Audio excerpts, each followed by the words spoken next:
Enemy shells were landing on the shore, bullets raking the sand. We did anything to get a couple of days sick. We used to put the finger on the line and let one of the lads hit it with a hammer. We hurled ourselves upon one another with a fury that afterwards we could not understand. Yeah, we crash landed in the field. Imagine the shock when the pick clangs against steel. You wonder if you've started the clock ticking. Fighting Through Podcast. Great unpublished history.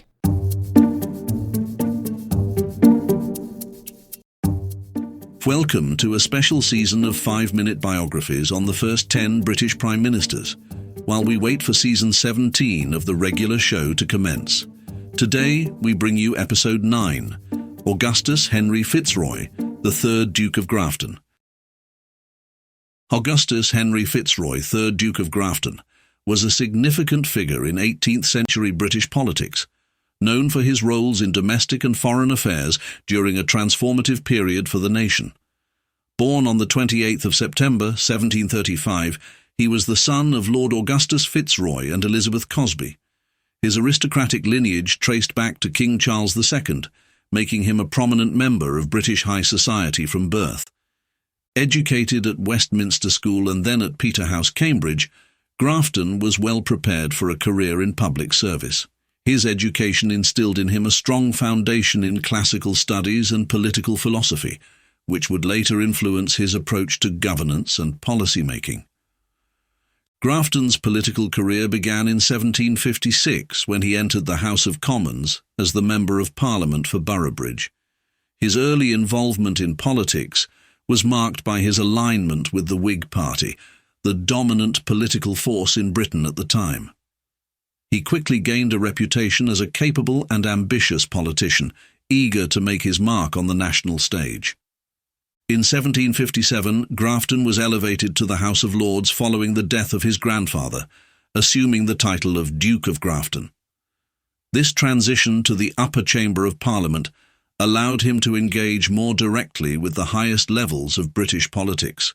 His early contributions were focused on supporting the policies of the Duke of Newcastle and later those of William Pitt the Elder, under whose leadership Britain experienced significant military successes during the 7 Years' War.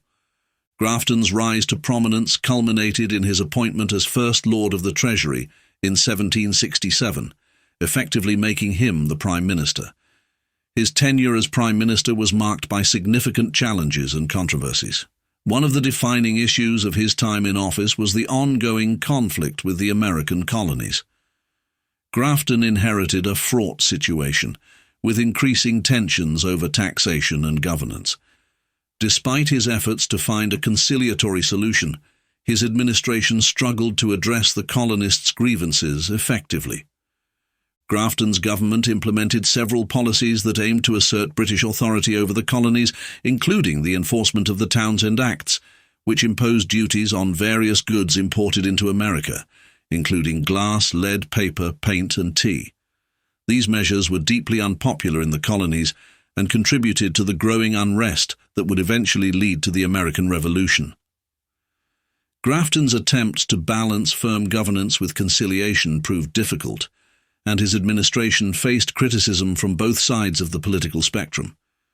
Domestically, Grafton's tenure was also marked by efforts to address financial and administrative reforms. He supported measures to reduce the national debt and improve the efficiency of government operations. However, his reforms often faced significant opposition, and internal divisions and conflicts plagued his government. One notable aspect of his administration was his support for John Wilkes, a radical politician and journalist who had become a symbol of the fight for civil liberties and parliamentary reform. Grafton's stance on Wilkes' case, which included advocating for his right to take his seat in Parliament as MP for Middlesex despite legal challenges, reflected his commitment to justice and political representation principles. On the 20th of September 1769, Grafton was appointed a Knight of the Order of the Garter, but a little more than 3 months later he resigned as Prime Minister and was succeeded by Lord North. His resignation marked the end of a tumultuous period in British politics, characterised by significant challenges at home and abroad. Despite the difficulties of his tenure, Grafton's contributions to British politics were significant, particularly his efforts to navigate the complex issues surrounding the American colonies and his support for political reform. Following his resignation, Grafton continued to be an active figure in public life. He served as Lord Privy Seal from 1771 to 1775 and remained involved in political and social issues. His later years were marked by a focus on his personal interests, including his passion for horse racing and his support for various cultural and educational initiatives. Augustus Henry Fitzroy, 3rd Duke of Grafton, died on the 14th of March 1811 at his estate in Euston Hall, Suffolk. His death marked the end of a significant chapter in British political history. Thanks for listening to 5-Minute Biographies. Please check out our other biographies at 5minutebiographies.com and on YouTube at 5minutebiographies.com/YouTube.